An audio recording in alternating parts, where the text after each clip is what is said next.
Olympics, Barcelona, 1992.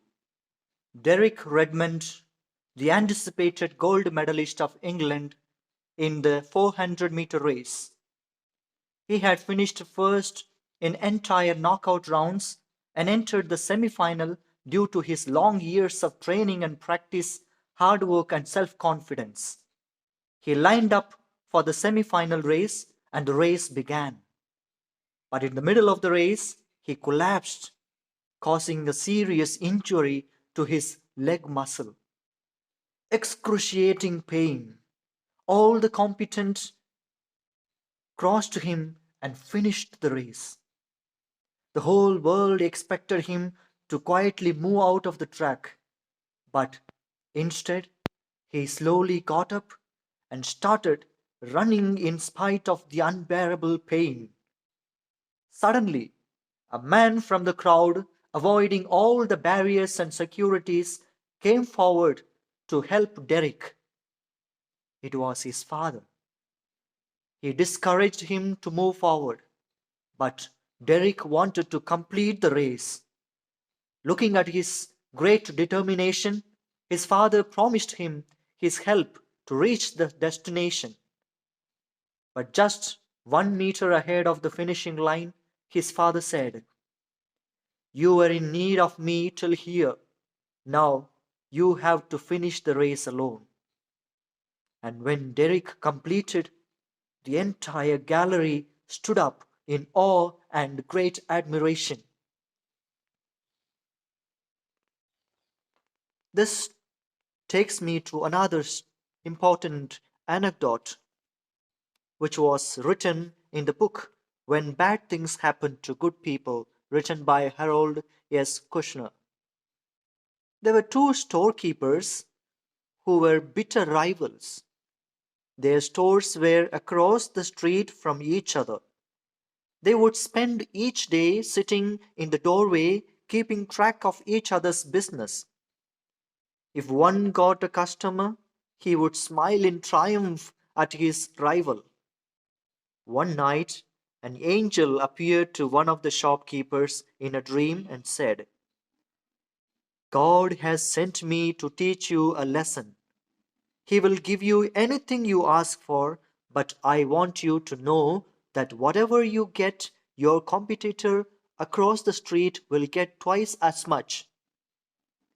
If you like to be wealthy, the man across the street will be twice as rich." The man frowned for a moment and said, "All right, my request is, strike me blind in one eye, so that the man across would be blind in both eyes." Yes, my dear friends, while the man in this story was praying to become blind, Bartimaeus in today's gospel was crying out to Jesus to be healed of his blindness. Most often in our life, too, we remain in the place where we have fallen. We try and try and try harder to achieve our goals in life. But when we face some hurdles on our way, we lose heart and we tend to give up on the way. We don't make any effort and attempt to get up and walk, unlike Derek and unlike Bartimaeus, whose story we hear in today's gospel. Today, Jesus tells to Bartimaeus and to each one of us, "Go your way, your faith has made you well." Like Bartimaeus in the gospel, before meeting Jesus, he was in the same place for years. We too are blind because of our sins and failures. We are not able to get up from our fallen state and our sinful existence. We continue to live in our sinful state for years and years. It is in such context that these words of Jesus, "Go your way," will make us to see things clearly and to get up from our former state of sinfulness to enter into a new life of grace.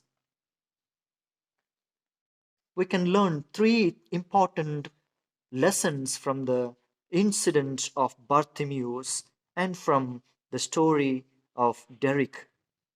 First of all, Bartimaeus was a man of persistence. Persistence gets attention. Almost every time we walk into the supermarket, we see a child nagging a parent to buy something.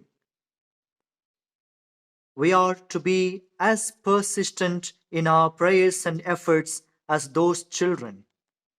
If we feel our efforts are not working out for the first time, we should ask and we should try again and again.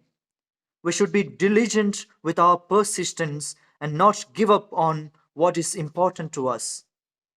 Secondly, Bartimaeus knew what he wanted. He wanted his sight, and he did not simply sit when Jesus passed by that way. He made all the efforts to ask God what he wanted. Therefore, we must know what we want in life clearly, and thus let us move forward in achieving what we wanted. Lastly, Bartimaeus was a man of gratitude.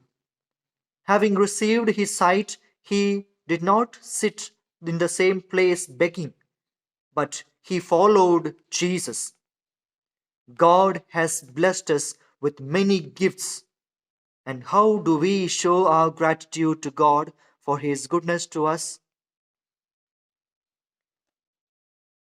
My dear friends, let all our efforts and all our faith help us to move forward in our life to reach our finishing line, that is heaven. Let us follow Bartimaeus and Derek in being passionate about our life and goals.